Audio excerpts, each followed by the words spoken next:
Hello, my name's Arlena. I drove 8 hours through hail and wind just to surprise my parents on their 50th anniversary. Cake in the back seat, hope in my chest. But when I walked in, they didn't even have my name on the guest list. No room key, no seat, no mention. Just silence, like I'd never existed. What kind of family celebrates without their daughter? And what happens when that daughter finally stops waiting to be welcomed and starts asking why? The wipers scraped across the windshield like nails on glass, each swing barely clearing the heavy mix of rain and sleet coming down in sheets. I'd been driving for nearly 8 hours, through mountain fog and patches of hail that made my hands clench the steering wheel like I was bracing for impact. The silence in the car was louder than the storm itself. I didn't turn on music, didn't call anyone. My phone sat face down on the passenger seat next to a small white box tied with a red ribbon. Inside, a dozen lemon cupcakes I'd stayed up baking last night. My mother used to love lemon. I told myself this time might be different. It was their 50th wedding anniversary. A milestone. I'd booked a room at a nearby inn, bought a soft cardigan my mother once gave me, and folded it neatly in my overnight bag. Maybe, just maybe, they'd see I still tried. Maybe I'd walk in, dripping wet and unexpected, and my father would smile like he used to, motion me over with a big laugh. Maybe my mother's eyes would light up and she'd say, "You always did have the worst timing, but come here." I clung to that fantasy as I passed the "Welcome to Santa Barbara" sign just before sunset, the sky bleeding gray over the coastline. I pulled up a block away from the house, a Spanish-style villa on the bluff overlooking the Pacific. The same house I'd once called home. Cars lined the street. The glow of warm lights poured from the windows, flickering against the storm like nothing could touch them. Laughter, music. Someone clinked a glass inside. I parked behind a dark SUV and killed the engine. The rain drummed harder now. I grabbed the cupcake box in my coat, slipped the key into my purse, and stepped out. The cold was immediate and sharp. My heels clicked against the wet pavement as I crossed the street, hair sticking to my cheeks, water slipping past my collar. My fingers tightened around the box, like it was the only thing keeping me upright. The closer I got, the more I noticed the little details. Tulips in the flower beds, party lights strung over the archway, a valet checking umbrellas. I stood at the door, heart racing. I rang the bell. A young woman answered, mid-20s maybe, wearing a headset and holding a clipboard. The kind of cool efficiency that made you feel like an interruption. "Can I help you?" she asked. "I'm Arlena," I said, my voice tight. "I'm here for the anniversary party." She glanced at her clipboard, flipped a few pages, looked up. "Last name?" "Vexley." Her eyes flickered with something, discomfort maybe? She looked again, then back at me. "I'm sorry, I don't have you listed on the guest registry." My smile froze. "I'm their daughter." She blinked. "Oh, hang on. Let me check with someone inside." She stepped away before I could say another word. I stood there, cupcakes slowly soaking through their box, coat clinging to my spine. The air felt thinner than it had before. Through the door's narrow window, I saw Lorana, my older sister, grinning under the chandeliers. Her husband Benton poured champagne into a line of flutes. Their daughter twirled in a velvet dress like she was the guest of honor. No one looked toward the door. Minutes passed. The planner didn't return. No one did. The music swelled. I heard someone tap a fork against glass, a toast rising up over the crowd. I shifted my weight, the water seeping down into my boots. My name wasn't missed. My presence wasn't expected. It had been removed. The last time something like this happened, years ago at my niece's recital, I told myself it was a mistake, a miscommunication. But this? This was deliberate. I backed off the porch. The cupcakes were ruined. My hair was ruined. But that wasn't what stung. It was the look in that woman's eyes when she didn't recognize me. It was the way the house where I learned to walk, where I nursed my first heartbreak, where I once sang Happy Anniversary with frosting on my chin, stood so tall, so warm, and yet made no space for me. I didn't walk back to the car. Not yet. Instead, I stepped to the side, out of sight, but still in the rain, and looked back at the house. I needed to see who else walked in. Who else had a seat at the table I helped set, year after year. I needed to know how far this went. So I stopped waiting to be seen, and started watching what they didn't want me to know. From the edge of the driveway, I lingered long enough to spot the people arriving. Names I recognized from my childhood, neighbors from years ago, distant relatives I hadn't seen since I still wore braces. I watched them walk past the entry with hugs and warm welcomes. Champagne flutes passed to them like admission tickets. But no one came out for me. I wasn't even a forgotten coat left behind in the rain. I was a decision. Eventually, I turned and walked back to my car. My coat had soaked through completely. The cupcake box had collapsed inward, lemon frosting smeared along the lid. I set it gently on the passenger seat, like it still meant something. By the time I reached the inn I had reserved for the weekend, this lovely Art Deco-style place with striped awnings and potted palms, I was already rehearsing how I'd phrase my check-in, pretending I wasn't dripping or emotionally unraveling. "Reservation for Arlena Vexley," I said, voice steadier than expected. The woman behind the counter typed something in. Then she paused, blinked, and looked at me with that same slight stiffness I'd come to recognize. Polite confusion. "I'm sorry," she said. "Your booking was canceled 3 days ago." I frowned. "That can't be right. I booked it 2 months ago through the app." She turned her screen slightly toward me. "It was canceled under your father's account. There's a note here about reallocation for family coordination." My jaw locked. I hadn't used his account in years. The only reason he would have still had access to my itinerary is if someone gave it to him. Someone like Lorana. "Do you have any other rooms?" I asked, even though I already knew the answer. "There's a medical tech conference in town," she said gently. "I'm afraid we're fully booked." I stepped outside again. It had stopped raining, but my body couldn't tell the difference. I sat behind the wheel for what felt like an hour, trying to will away the sting behind my eyes. Then I reached for my phone and called Sophie, my college roommate, the one person who never made me feel like a burden. "Girl, are you serious?" she said when I explained. "You drove all the way here and they didn't even list you? Get over here right now. I got a pull-out couch and leftover pad thai." I drove the 40 minutes in silence. Her neighborhood was nestled in the hills, the kind where everyone parked halfway on the curb and porch lights stayed on year-round. Sophie greeted me barefoot in flannel pants, gave me a hug that cracked my spine, and didn't ask a single unnecessary question. She handed me a blanket and let me sleep. The next morning, I pulled my hair into a bun, put on my best navy dress, and reapplied lipstick with the same precision as someone preparing for war. This time, I didn't ring the doorbell or wait for someone to remember me. I walked straight into the venue. The ballroom was drenched in gold. Chandelier crystals tossed reflections across the floor. A pianist played something elegant and hollow. Lorana had spared no expense. White lilies on every table, seating cards in cursive, staff in tuxedo vests.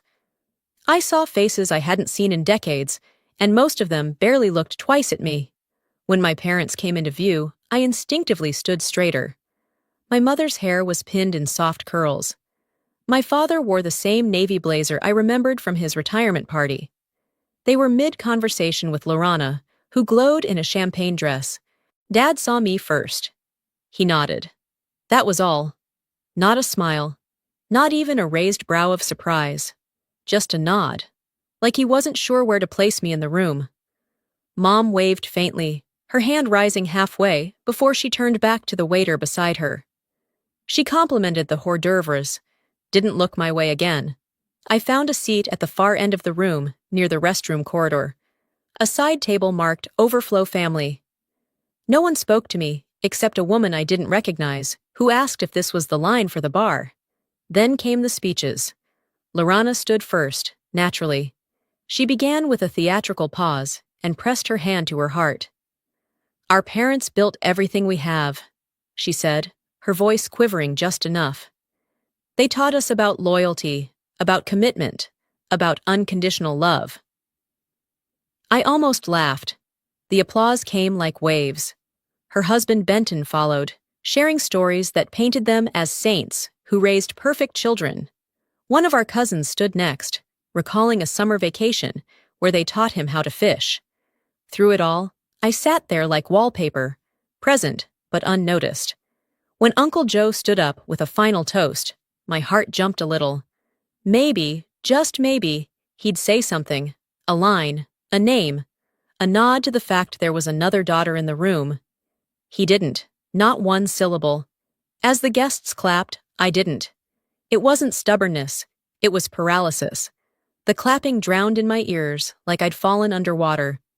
My fingers curled around the stem of my glass until I felt the ridge of the base pressing into my palm. I forced myself to sip the champagne, but it might as well have been air. At the cocktail hour, I drifted toward the exit, but got intercepted by Pamela, one of our distant cousins, who always wore too much floral and called everyone Han. "Oh," she said, startled. "I didn't realize you'd be here. Lorana said you were probably busy back home." That stung more than I cared to admit. "Surprise," I said, with a smile that didn't reach my eyes. Across the room, Lorana laughed, surrounded by guests, wine in hand, basking in it. She didn't look at me. She didn't need to. Her message had already arrived in every silence and sidestep, in the absence of a room key, in the absence of a toast, in the absence of even one word of acknowledgement. They hadn't forgotten me.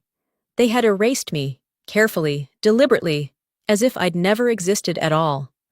The murmur of clinking glass and polite laughter dimmed behind me as I walked out of the main hall and into a quiet corridor that led toward the reception room. I needed space. I needed oxygen. My heels clicked softly against the tile, but inside me there was a roar that wouldn't quit. I ended up in the lounge area near the back, where a few other guests were sipping coffee and nibbling biscotti.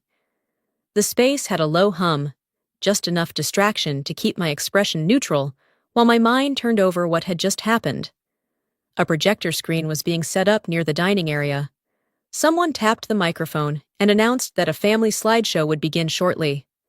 I returned to my table, not because I wanted to, but because I needed to see it. I needed to know how deep this went. The lights dimmed. The screen glowed to life. A soft, sentimental, instrumental version of What a Wonderful World played over speakers. The first photo was of my parents, young, smiling, standing outside the bungalow where they raised us. The next image was of Lorana, swaddled in baby blankets. Then a sequence of birthdays, vacations, graduations. I watched my sister grow older with every frame. Their lives unfolded like a scrapbook, but I wasn't in it. Not in the Disneyland photo, where I clearly remembered being the one who got sick after the teacup ride. Not in the Christmas picture, where I was the one who'd saved up and bought Mom the snow globe. Not even in the family barbecue shots, where I had stood at the grill every year, while Lorana held court under the patio lights. Someone behind me leaned to whisper, "Didn't they have another daughter?" I felt that like a knife, not because it was cruel, but because it was curious, unaware. The way you ask about a forgotten pet or a misplaced childhood friend, like I had been lost and not purposely removed. I got up, walked out before the slideshow could finish. I didn't need to see any more to know where I stood, or rather, where I didn't. The hallway led to a small balcony overlooking the cliffside. The ocean churned below. The air was sharp, salt-filled. I leaned against the railing and tried to breathe. My fingers trembled around the phone in my hand. It wasn't always like this. I had memories. Real ones. Ones with weight. Like when I was 7, sitting in the garage with my dad, the two of us piecing together a cardboard volcano for the science fair. He let me paint the lava red, even though I spilled half the bottle on his jeans. He laughed and called it authentic. Or when I stayed up all night in college to set up the GoFundMe after their car accident. Lorana was unreachable, on a cruise in Greece. I coordinated the hospital bills, the physical therapy, the in-home nurse. I even opened a temporary trust in Lorana's name because Mom couldn't sign the documents from her hospital bed. I told myself it was just for a week or two, until things stabilized. Somewhere between then and now, that temporary gesture turned permanent. With a numb sort of clarity, I unlocked my phone and opened my banking app. It took a moment to load, weak signal near the water, but when it did, I saw it. The trust account was still active, still in Lorana's name. My access had been revoked. I stared at the screen, then called the bank hotline, gave them the reference number. The agent on the line confirmed that years ago, the account was legally transferred to Lorana's sole control. A signature was on file. Not mine. I could barely feel my fingertips. The balance had grown. Interest, donations, some matching funds I remembered arranging. It was well over 6 figures. That money was never for Lorana.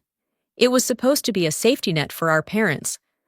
I lowered the phone and stared out at the water, lips parted. They used my love as capital, I whispered. Not to anyone in particular, just to the wind, or maybe to the girl I used to be. When I walked back inside, the lights had come up again. The slideshow was finishing. I arrived just in time to catch the final image splashed across the giant screen. A family photo. The words, "Our Legacy," written in gold script across the top. In the image stood Lorana, our parents, Benton and his children from his first marriage, several cousins, and a few neighbors I barely recognized. I wasn't in the photo. Not even my name was listed. People clapped like it was some grand finale. Someone dabbed at their eyes with a napkin. Another raised a glass. I stood still. They didn't forget me, I thought. They rewrote me out. And I let them. I let them because I kept telling myself it was temporary, that maybe next time would be different, that I didn't want to cause a scene, that love meant letting things go. But this wasn't forgetfulness. It was precision. It was erasure. That night, I didn't cry. I sat in Sophie's guest room, laptop balanced on my knees, and began gathering everything I had. Screenshots of donations, email receipts, banking statements, notarized forms, old voicemails. Every pixel, every file, every breadcrumb I'd left behind while they built their version of the story without me. I took it back. I wasn't mourning anymore. I was archiving. Once the last document printed and my laptop dimmed itself to sleep, I sat in the quiet of Sophie's guest room and listened, to the tick of the wall clock, to the faint hum of traffic outside. I'd come here with frosting in my hair and hope in my chest. I was leaving with files, receipts, and something sharper than bitterness. Clarity. The following evening marked the second half of the celebration. Formal speeches, toasts, and those long-winded anecdotes that only matter to the people who love to hear themselves speak. I arrived in a navy silk dress, hairpinned, face unreadable. Sophie offered to come with me, but I told her no. I needed to do this alone. Inside, the ballroom had changed. Tables were rearranged, lights slightly dimmer, and the wine was flowing faster than yesterday. The air buzzed with practiced elegance. I slid into a corner chair without a word. I didn't need a spotlight to know exactly what I was looking for. Lorana stood up near the podium again, champagne flute lifted high, her smile rehearsed. "We're so thankful to each of you," she said. "This night wouldn't be possible without the generosity and love that built this family. It was all worth it, even if I had to pull from our own savings to make it happen." Applause erupted. A few guests even gave a standing ovation. I didn't move. My hand gripped the base of my wine glass hard enough to leave an imprint. Her savings? That trust wasn't hers. That account existed because I built it from scratch, brick by brick, out of worry, out of love, out of the kind of loyalty that once kept me quiet. And she used it as her own blank check to fund a night that pretended I didn't exist. I didn't flinch, but my jaw locked tight. After the applause settled, I slipped toward the catering corridor, a quiet hallway where servers shuffled in and out, balancing trays and muttering under their breath. Lorana followed soon after, clearly heading toward the restroom. She didn't notice me until I spoke. Did you just use my money to buy your moment? She turned, caught off guard for a split second before regaining her composure. I don't know what you're talking about. Don't play stupid, Lorana. The trust fund. The one I built for Mom and Dad's care. You took it. She scoffed and rolled her eyes. Everything's joint in this family, Arlena. Always has been. You act like you're owed something just because you— What? Transferred some paperwork years ago? I didn't blink. Not anymore, I said, my voice low and direct. She chuckled, then sipped her champagne with a practiced grace. What are you going to do, Arlena? Blog about it? I turned without another word and walked away. But the truth was, I wasn't walking off in defeat. I was walking into position. My silence wasn't surrender, it was alignment.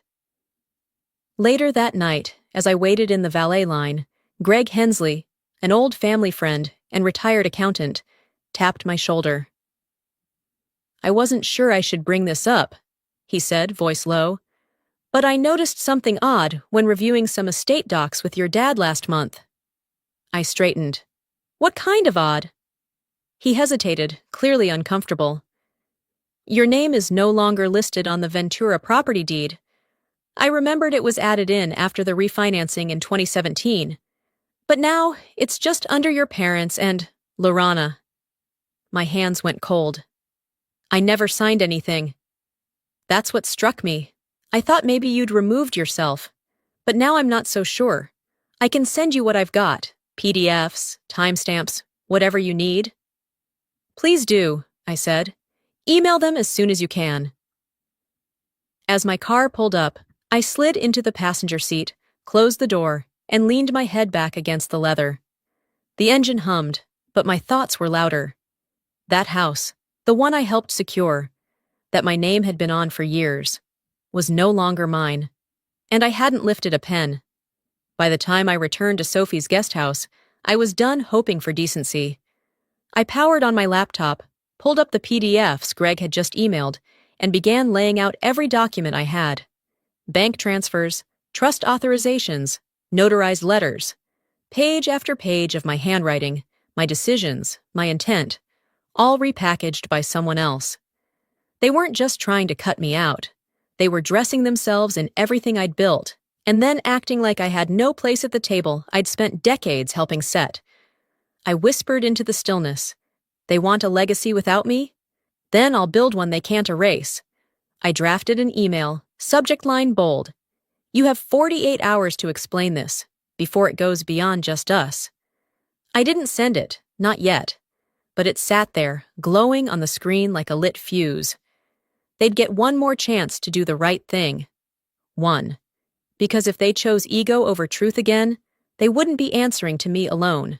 The next morning, the air was thick with a quiet I hadn't felt in years. Not grief, not regret, just space. I stood in Sophie's kitchen, stirring coffee, watching the sun inch its way across the windowsill, when my phone buzzed on the counter. It was a voicemail from my father. Arlena, your behavior last night was disappointing. This weekend was about us, not you. Not a word about the trust fund. Not a breath about the property deed. Not even a blink toward Lorana's fraud. That was it. The final push I didn't know I still needed. Sophie glanced up from the paper. Was that him? I nodded and set my mug down. He thinks I embarrassed them. She folded the page, voice quiet.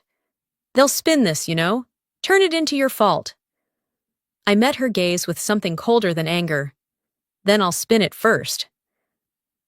We left not long after. I dressed in a simple slate gray blouse and black pants. I wasn't aiming for elegance anymore. I wanted focus. That day's event was a casual farewell brunch on the hotel's rooftop garden, a send-off for the extended family before they scattered back to Florida, Idaho, Michigan. It was also the only time the microphone was open. No official speeches were planned, just an invitation for memories and reflections. A few cousins joked into the mic. Benton made another rambling toast that landed with a thud. Aunt Pauline told a story about her honeymoon in 1969, And then I stood up. I didn't walk fast. I didn't smile. I just rose, stepped forward, and waited as the room quieted. "I'm Arlena Vexley," I began, my voice firm and even. "Youngest daughter, architect of the Ventura Refinance, founder of the Emergency Medical Fund after our parents' accident, absent from your slideshow." Silence wrapped the crowd like a curtain. Someone put down their mimosa a little too hard. I didn't raise my voice. I didn't cry. I laid it out clearly. How I'd covered hospital bills during the lapse in their insurance. How I'd organized the fundraiser when no one else stepped up. I mentioned the refinance and the documents I never signed, but somehow disappeared from. I didn't point fingers. I didn't say Lorana's name. I didn't have to. "I used to think being quiet meant being respectful," I said, looking slowly across the room. "I now understand silence only helps lies grow louder." Then I stepped down. No grand exit. No stomp. No tears. Just me, sitting back in my chair, sipping from my glass of water like it was any other Tuesday. At first, no one clapped. Then a single set of hands, soft, unsure. Another followed. And then, nothing. No eruption, no applause line, just stunned silence hanging thick as smoke. My mother stared at her plate. My father looked like he wanted to speak but forgot how. Lorana? Nowhere. She'd vanished before the first word left my mouth. I ate a single grape off the fruit tray in front of me, just to have something to do with my hands. When the brunch finally ended, and people began to drift away in clusters of polite confusion, my mother found me by the elevators. Her mouth was tight. Her nails tapped the silver clutch in her hand. "How dare you humiliate us like that?" she hissed. I held her gaze, calm and still. "You're not upset because I lied. You're upset because I told the truth out loud." Her jaw clenched, but I didn't give her room to respond. I leaned in, just enough that she could hear me clearly, but no one else could. "If you keep using my name behind my back," I said softly, "then I'll make sure it's the only name the IRS hears when they come knocking." Her lips parted. Whether it was shock or fear, I didn't wait to find out. I turned and walked toward the elevator as the doors opened. Back in the car, I let out a slow breath and looked out at the Santa Barbara hills. I had said what needed to be said. No yelling, no pleading, just facts. They couldn't ignore me anymore. Not without looking directly into the mirror I just held up. And the next morning, my phone rang again. It was my financial advisor. "Arlena," she said cautiously, "you've got some standing guarantees tied to the family estate. Do you want to revoke all of them?" I didn't pause. Not this time. The silence on the line said enough. "Revoke everything," I told Camille. She didn't respond right away. There was a pause, the kind where you could hear someone leaning back in their office chair, rethinking years of familiarity. "You're absolutely sure, Arlena? Because once this goes through—" "Every signature, every authorization, every bridge I ever helped them build," I cut in. "Burn it down." Camille took a slow breath. "Then I'll get the paperwork started. It'll destabilize the estate. Your name holds weight." "Not anymore," I replied. "Let it fall." I was back in Chicago now. The skies here were duller than Santa Barbara's, but somehow that suited my mood better. No pretense, no glamour, just the facts, laid bare like concrete beneath peeling paint. Later that morning, my inbox filled in like clockwork. First came the flagged activity, an attempt from my father's financial profile to authorize a loan using the Ventura property. Under guarantor, my name was listed. That's when I moved. I opened every shared folder, every joint document, and pulled down every trace I could find. Old PDFs, notarized contracts, trust papers that still bore my maiden signature. I consolidated them into one file, the kind that didn't shout, but roared when opened. Then I sent it out. 3 emails, no fanfare. To their mortgage company, the attached documentation reflects unauthorized use of my legal identity. I do not support or acknowledge the current loan. To the IRS fraud reporting system, flag for potential identity misrepresentation related to the attached estate. And to Lorana, no subject line, just one phrase in the body. I no longer cosign lies. That was all it said. I didn't wait for a reply. I didn't need one. By early afternoon, Camille messaged me back. Confirmed. All guarantees officially revoked as of 1:14 p.m. Central. By 1:30, Benton tried calling. Not his usual number. Probably borrowed someone else's line, thinking I'd pick up. When I didn't, he texted instead. You'll ruin us. You realize that, right? You'll leave them with nothing. I stared at the screen, thumb hovering for a moment. Then I wrote, I'm not ruining anything. I'm just letting the truth stand without me holding it up. I hit send. Then I blocked the number. I leaned back in my chair, letting the hum of the radiator fill the space around me. It was strange how quiet this kind of vengeance was. No screaming, no plates thrown. Just a click, a file upload, a legal revocation. Turns out power doesn't have to be loud to be final. That night, I sat with Sophie out on her porch. The fall breeze had turned sharper, but I didn't mind. I wrapped the blanket tighter and pulled my mug of tea close. You okay? She asked gently. I thought for a moment. I'm tired, I admitted, but I'm not fragile anymore. She nodded. It took a lot to get here. I looked out at the street, dim under the porch light. Funny how the moment I stopped asking for a seat, I started carving my own table. Sophie smiled, then leaned into her mug. They don't even realize it yet. They will, I said. I made sure of that. Right before bed, another message landed in my inbox. This one from Camille. A simple line. Credit structure collapsed. Property status will reflect within 72 hours. She added, it might be wise to have legal support in place. They could push back harder now. I didn't hesitate. I replied, loop in Harriet. Let's get ahead of it. I shut the laptop and pulled the blanket tighter around me. Outside, a gust of wind rustled the trees. They thought I'd crumble. Instead, I left them a roadmap to their own collapse and took back every piece of myself they ever tried to claim. 3 days later, a letter arrived. It wasn't from Lorena, not from my mother either. It was from their attorney. And what it said caught me completely off guard. The envelope wasn't thick, but it felt heavier than it should have, like it knew what it carried. I opened it in my office, lights low, coffee cooling beside my hand. I expected threats, legal saber rattling, a demand to retract, to apologize, to fix the damage they claimed I'd caused. Instead, it was an invitation, a request to meet for a confidential family legal discussion regarding estate matters, scheduled at a private law office just outside Santa Barbara. Sophie looked at the letter from across the counter while drying her hands. That's not a peace offering, she said. It's a setup. I nodded. It's bait. But you're going anyway, she added. Not a question. Not for them, I said. For me. It was 2 days later when I walked into the conference room. Cool air, polished wood, a pitcher of lemon water, no one touched.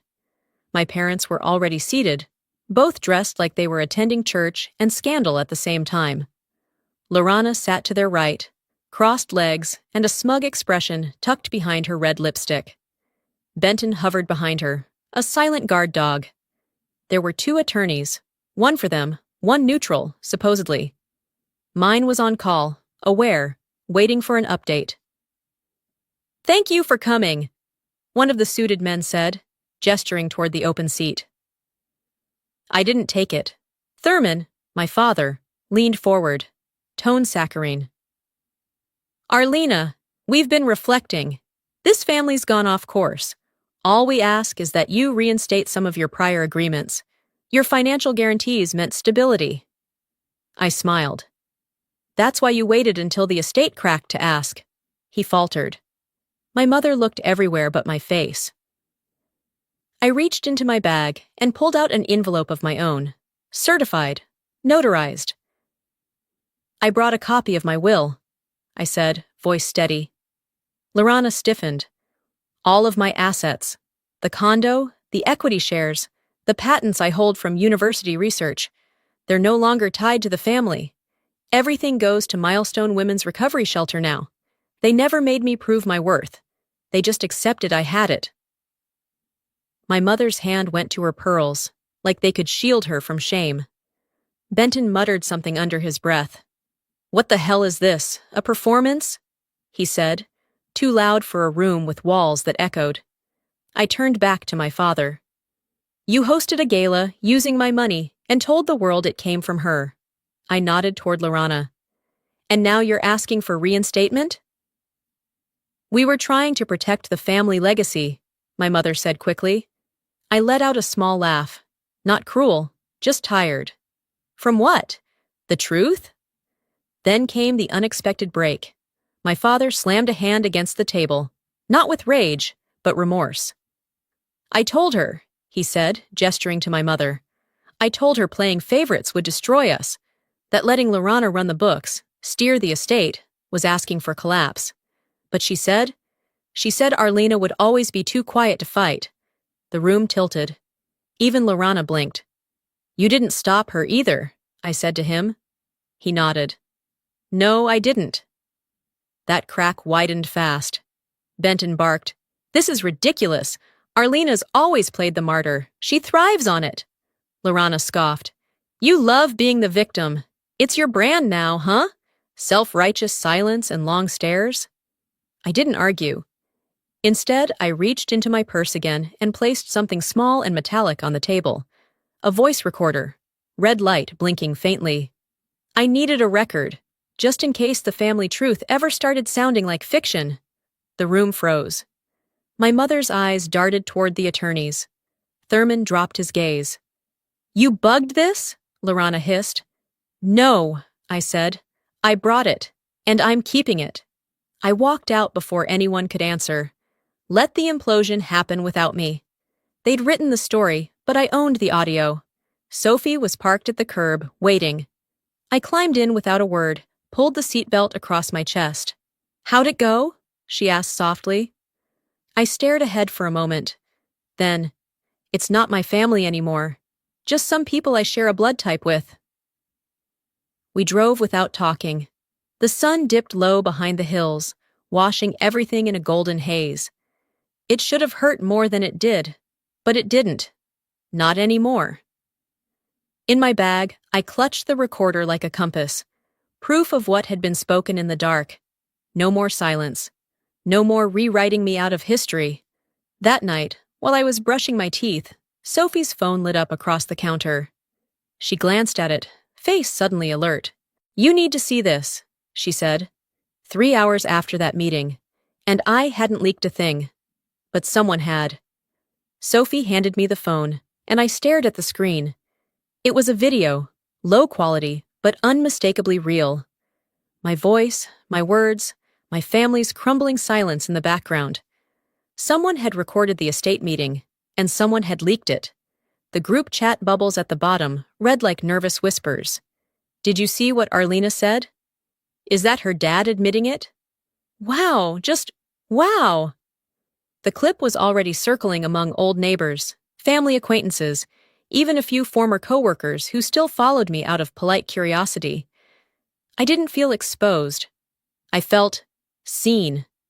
By mid-morning, my inbox was flooded, some with apologies, a few with veiled judgment, most with stunned silence. But none of it changed my plan. I had one final appearance to make. The last brunch event was set at a vineyard just outside town. I drove myself this time. No Sophie, no shield. Just me and the weight of truth already scattered across a dozen inboxes. The air was light, a breeze rolling off the hills like a curtain lifting. Champagne glasses clinked, laughter buzzed low, and the string quartet played something delicate and forgettable. I parked, got out, adjusted my coat, and walked in. No one stopped me, until Lorraine, my cousin, intercepted me near the reception table. "You really think this is the place to show your face after that?" she whispered. I looked her squarely in the eyes and said, "I'm not here to be seen, I'm here to be finished." I passed her without breaking stride. Inside, people paused when they saw me. Forks froze midair. A few tried to smile, performative warmth, like thin napkins in a downpour.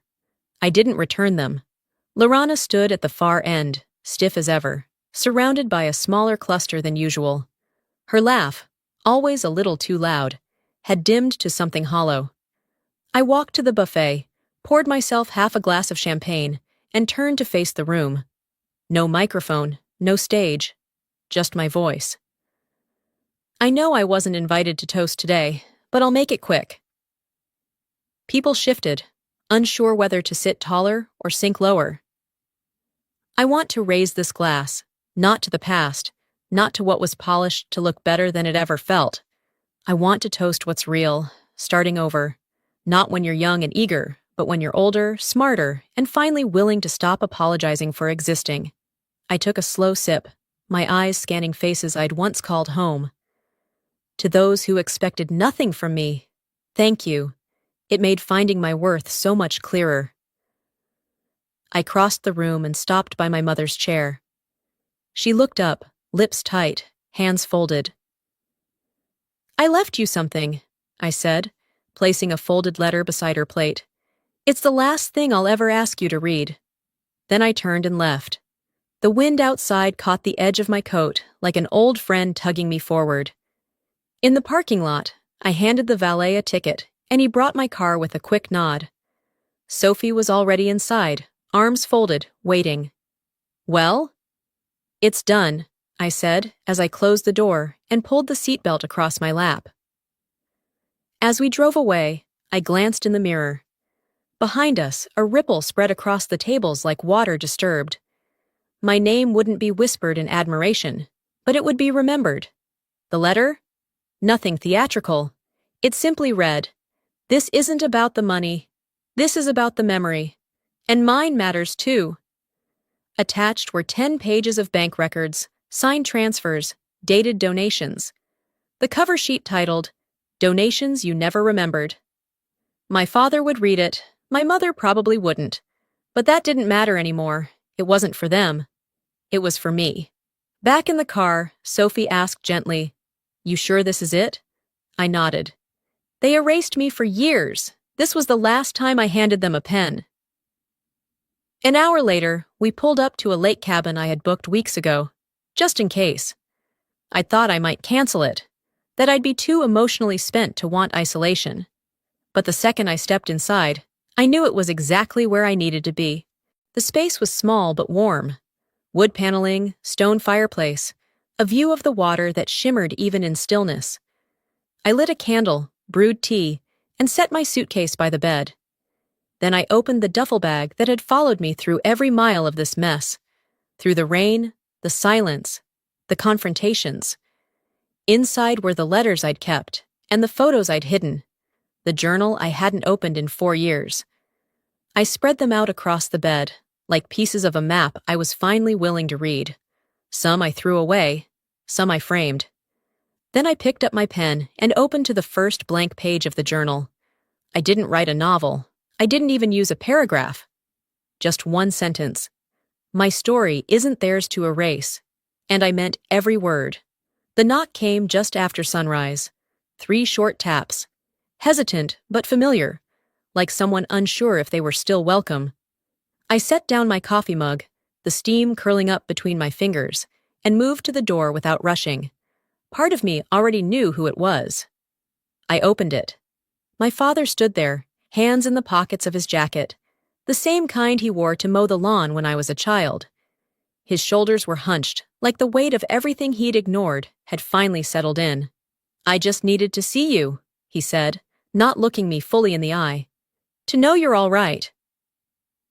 I didn't invite him in, but I stepped aside just enough so he could see I wasn't alone, or broken, or lost. "I'm fine," I said. There was a long pause. No excuses, no apologies.